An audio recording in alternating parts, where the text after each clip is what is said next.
नमस्कार दोस्तों, स्वागत है आप सभी का आपके अपने यूट्यूब चैनल मास्टर वैभव वीरे में। दोस्तों आज की इस वीडियो में हम देखने वाले हैं क्लास 9 की यूनिट टेस्ट नंबर 1 की हिंदी की सब्जेक्ट हिंदी की क्वेश्चन पेपर पूरी तरीके से। आज की इस वीडियो में हम देखने वाले हैं, एनालिसिस करने वाले हैं, जिसे आप हिंदी में घटक कसौटी क्रमांक 1 और सब्जेक्ट जिसे आप विषय बोलते हो हिंदी की प्रश्न पत्रिका एवं मराठी में आप बोलते हो घटक चाचनी क्रमांक 1 विषय हिंदी की प्रश्न पत्रिका। पूरी तरीके से आज के इस वीडियो में हम एनालिसिस करने वाले हैं, देखने वाले हैं। लेकिन दोस्तों उससे पहले अगर आप वीडियो पे फर्स्ट टाइम या तो हमारे चैनल पे फर्स्ट टाइम आया हो, अभी तक आपने हमारे चैनल का नाम ही नहीं सुना था, सो प्लीज़ इस वीडियो को लाइक एंड चैनल को सब्सक्राइब करके ऑल नोटिफिकेशन पे सेट कर देना, क्योंकि ऐसी new educational videos and preparation paper से related and other also all activities based educational videos हम आप सभी तक लेके आते रहते हैं। एंड हमारे टेलीग्राम को भी ज्वाइन कर लेना, वहाँ पर ये जो छोटे मोटे पीडीएफ्स रहते हैं क्वेश्चन पेपर्स के एंड अदर ऑल एक्टिविटीज़ के, हम वहाँ पर आप सभी के लिए सेंड करते रहते हैं। तो प्लीज़ वीडियो को लाइक एंड चैनल को सब्सक्राइब, टेलीग्राम ग्रुप को ज्वाइन, अदर ऑल्सो ऑल जो भी एक्टिविटीज हम बताएंगे उसे करते चलना। सबसे पहले अगर आपने नोटबुक नहीं ली है तो नोटबुक लेके बैठो एंड जो भी ये क्वेश्चन पेपर अभी आप देखने वाले हो उसे पॉज करके कई स्पेसिफिक एरिया पे पॉज करके स्पेसिफिक टाइम पे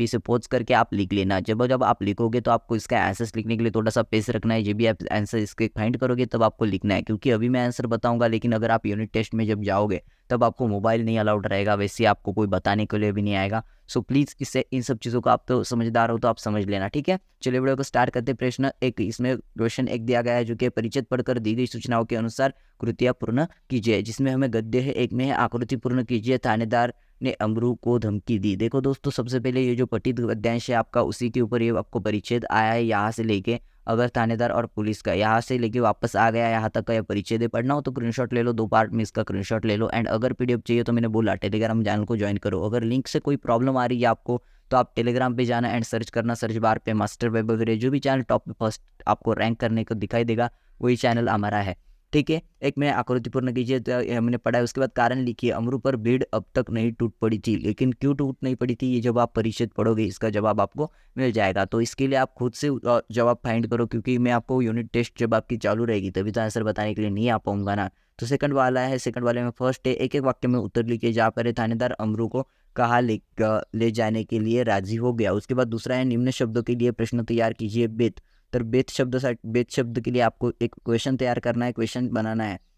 थर्ड वाला है, निम्न शब्दों के समानार्थी शब्द परिच्छेद से चुनकर लिखिए। राज और संदेह, इसके लिए जो भी समानार्थी शब्द उस परिच्छेद में आया दोस्तों उससे ढूंढकर लिखना है, ठीक है। उसके बाद दूसरा है, परिच्छेद में आए विराम चिन्ह चुनकर उनके नाम लिखिए। परिच्छेद में जो कोई विराम चिन्ह आए, अगर पूर्ण विराम हो, प्रश्न चिन्ह हो, तो जो कोई भी आया उनमें से किसी 2 को यहाँ पर लिखिए एंड उसका नाम भी लिखिए। उसके बाद सोमते प्राणी हमसे कहते हैं, जियो और जीने दो, इस विषय पर अपने विचार लिखिए। दोस्तों प्राणी हमसे कुछ नहीं कहते, लेकिन हमें ये सब चीज़ें समझना चाहिए। वो हमसे बातचीत नहीं कर सकते तो क्या हुआ, लेकिन वो इतना तो बोलते हैं ना, जियो और जीने दो। अगर वो हमें त्रास नहीं दे रहे, वो हमें दुखी नहीं कर रहे, वो हमें कोई ठेस नहीं पहुंचा रहे, कोई हानि नहीं पहुंचा रहे, तो क्यों हम उन्हें मतलब ऐसे मारपीट करते इस तरीके से।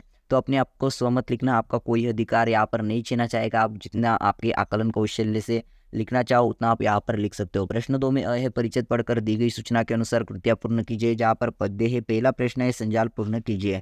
देखो जैसा संजाल आपको वहाँ पर यूनिट टेस्ट में दिया रहेगा उसी तरीके से संजाल आपको वहाँ पर, यानी कि उसी तरीके से वो डायग्राम आकृति आपको वहाँ पर निकालनी पड़ेगी। प्रकृति से संबंधित दृश्यमान यहाँ पर ये जो संजाल दिया गया है आपको इसे पूर्ण करना है। यहाँ पर देखो ये जो कविता है आपकी पाठ्य पुस्तक में से ही, चारुचंद्र की चंचल किरणें खेल रही है जलथल में, स्वच्छ चांदनी बिछी हुई है अवनी और अंबर तल में। यहाँ से लेके दोस्तों यहाँ पर और चुपचाप यहाँ तक ये जो कविता है 4 टांजा की, तो इसे स्क्रीनशॉट ले लो एंड इसे पढ़ो एंड उसके बाद इसको लिखो। अभी प्राकृतिक के संबंधित दृश्यमान जो कोई भी वो लिखनी है इस कविता पे आधारित। उसके बाद दूसरा, एक एक शब्द में उत्तर लिखिए। जहाँ पर मंद पवन के झोंकों से यह झूम रही है रहे हैं, तो कौन झूम रहा है। उसके बाद हरित तृणों से यह पुलक पुलक उठती है। उसके बाद दूसरा है, पद से संबंधित प्रश्न तैयार कीजिए जिनके उत्तर निम्नलिखित शब्द हो। जहाँ पर एक चांदनी, उसके बाद नियति। उसके बाद तीसरा है दोस्तों, दूसरे वर्ड का भावार्थ सरल हिंदी में लिखिए। जहाँ पर आए, पठित पद्यांश का सूचना के अनुसार विश्लेषण कीजिए। किताबें झांकती है बंद अलमारी के शीशों से, बड़ी हसरत से तकती है। उसके बाद महीनों अब मुलाकातें नहीं होती। उसके बाद जो शामें उनकी सोहबत में कटा करती थी अब अक्सर। तो यहाँ पर किताबें इस मुझे तो लग रहा है कि किताबों में से जो किताबें आपकी कविता है उसमें से लिया गया है। एंड यहाँ पर क्या करना है आपको, इसके ऊपर विश्लेषण करना है कि प्रस्तुत पद्यांश के कवि का नाम क्या है। तो क्या है कवि का नाम, अगर आपने पढ़ी होगी पहले, आपको इसीलिए लर्न करके रखनी है सभी कविताएं। अभी आपको कवि का नाम लिखना है। उसके बाद कविता की विधा क्या है, उसके बाद इस कविता में आपका पसंदीदा व्यक्ति कौन है, उसके बाद व्यक्ति के पसंदीदा होने का कारण लिखिए। उसके बाद 5वां, कविता से प्राप्त संदेश लिखिए, मतलब कविता से क्या प्राप्त संदेश है वो आपको वहाँ पर लिखना है। आगे बढ़ते आगे हमें प्रश्न 3, परिचित पढ़कर दी गई सूचनाओं के अनुसार कृत्य कीजिए। पूरक पठन 1 में है, कृति पूर्ण कीजिए 1 में है। कबीर जी को जो विचलित नहीं कर सकती वो है, तो उसके बाद है परिचित। सबसे पहले परिचित देख लेते हैं। घर घर जारा अपना लिया मुराद हाथ। यहाँ से दोस्तों यहाँ पर छोड़ा मन की कल्पना जी। तो यहाँ पर परिच्छेद सबसे पहले मुझे तो नहीं समझ में आया, लेकिन अगर आपको समझ में, उसके बाद कबीर जी के मतानुसार बिना ज्ञान क्या व्यर्थ है। तो क्या कौन व्यर्थ है? सिर्फ एक वाक्य में इसका आप जवाब लिख सकते हो। आगे बढ़ते आगे सोमत अभिव्यक्ति। सोमत अभिव्यक्ति में आपका कोई हाथ नहीं पकड़ता, मैंने पहले भी बोला है। हर घर जाना अपना लिया मुराद हाथ, अब घर जारो तासु का जो चेले हमारे साथ उपरोक्त पद्य का भावार्थ स्पष्ट कीजिए। मतलब भावार्थ लिखना है, इसका मीनिंग क्या है, इसका अर्थ क्या है, आपकी भाषा में अगर लिख सको, मतलब हिंदी में ही, लेकिन इसको थोड़ा सा एक्सप्लेन करके लिखो, इसका भावार्थ थोड़ा डीपली लिखो। प्रश्न 4 है व्याकरण। व्याकरण पे आपको व्याकरण को स्टार्ट करते सबसे पहले पहला वाला क्वेश्चन है, इसमें निम्नलिखित शब्दों के वाक्य प्रयोग अवयव के रूप में लिख कीजिए। इसके पहले है पहला वाला है सामने, उसके बाद दूसरा है और, उसके बाद दूसरा प्रश्न है निम्न शब्दों की संधि विच्छेद कर भेद लिखिए। सो उदाहरण संधि विच्छेद कर भेद लिखना है। उसके बाद काल पहचानिए। काल यानी कि काल, जो कि मराठी में बोलते हैं ना आप, काल पहचानिए, भविष्यकाल, भूतकाल, वर्तमान काल जो भी है। मामला कभी दबने नहीं देंगे। मामला कभी दबने नहीं देंगे यानी कि वर्तमान काल है, वर्तमान काल में उसने बोला है, या तो भविष्य काल में भी आप इसे बोल सकते हो। तो मुझे तो थोड़ा कंफ्यूजन हो रहा है, आप बताओ कौन सा काल है। कई सारे टॉपर स्टूडेंट्स हैं ना हमारे वीडियो को देखने वाले, तो वो बताएंगे, कमेंट कर देना आप।